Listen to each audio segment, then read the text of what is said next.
Thank you. Is this good positioning for this? You guys can hear me? Okay. First I have to just do a quick shout out to my son Aiden. She did not say the S word or the A word. You didn't hear it right. But it was a pretty freaking good speech. Sorry.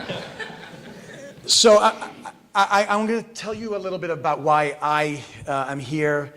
This is obviously not about me, but starting with where I come from, the genesis of this for me, I think hopefully will be of value.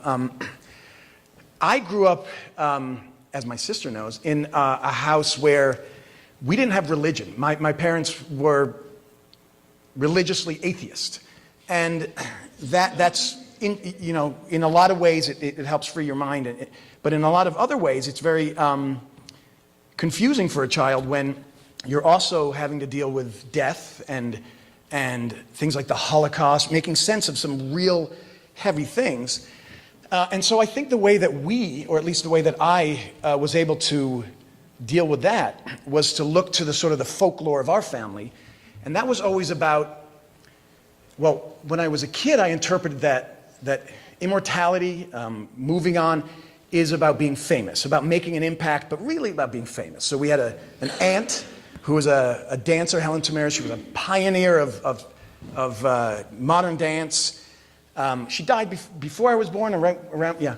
But Helen Tamiris, that was really important to us. She went to Hollywood and rejected the movies and came back to, and she was the first woman to be invited to the Edinburgh Festival, and she danced naked there, and so all these stories about her. But she was famous, right? We had an uncle who was a timpanist for the Philharmonic, and then my great-grandmother was an organizer for the Lady Garments Union. So these people were making impacts, and as a kid I'm saying, okay, so that's what you do. So I really wanted to be an actor. And in our family, acting was Broadway. If you could get to Broadway, that was it. And so in my early 20s, I started a play on Broadway. And in fact, I got there because someone in this room and I would go from door to door, dropping our pictures off. And the thing is about achieving what you think is your lifelong goal is you want it to have that kind of existential meaning that you're expecting. And I would stand in front of an empty Broadway house 8 shows a week, and this is no exaggeration, looking up at the 1,000 empty seats, soaking it in and trying to feel that thing, and every time it just wasn't resonating. It was a play. It was empty seats, and it was actually a very meaningful and disconcerting realization that what I wanted all my life was not meaningful. And it actually became so disconcerting, I think, that it manifested itself physically. I became epileptic. I had a grand mal seizure on Broadway in front of 1,000 people. I mean, it was a big, tough thing for me. And so I started to reassess what it was that I actually did care about, and ultimately stopped acting and decided, I'll produce. I still love the entertainment industry. And through that process, I started realizing that it was not becoming personally famous for me that was meaningful. It was actually creating an impact. And again, this is not self-aggrandizing. We're going somewhere with this, I promise you. Although I do love to self-aggrandize, so stop, please.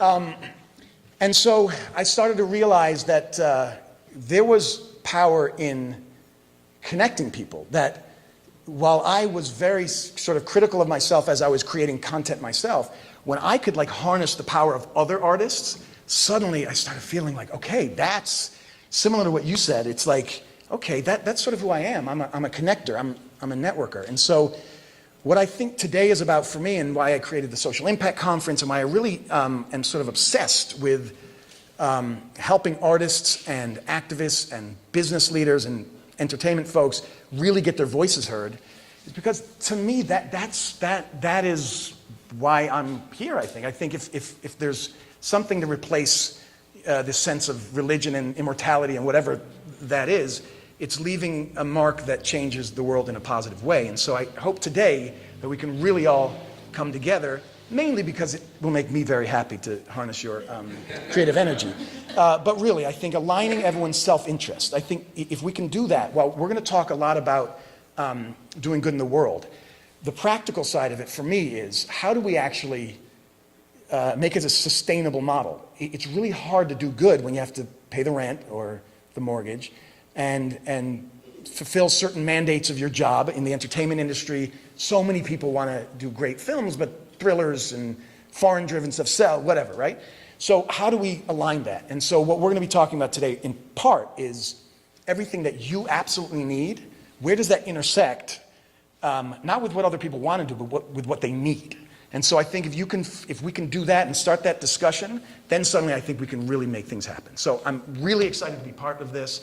I'm honored, and I have no idea what to expect today, but I hope you guys enjoy it, and I know I will. So let's go. Let's start.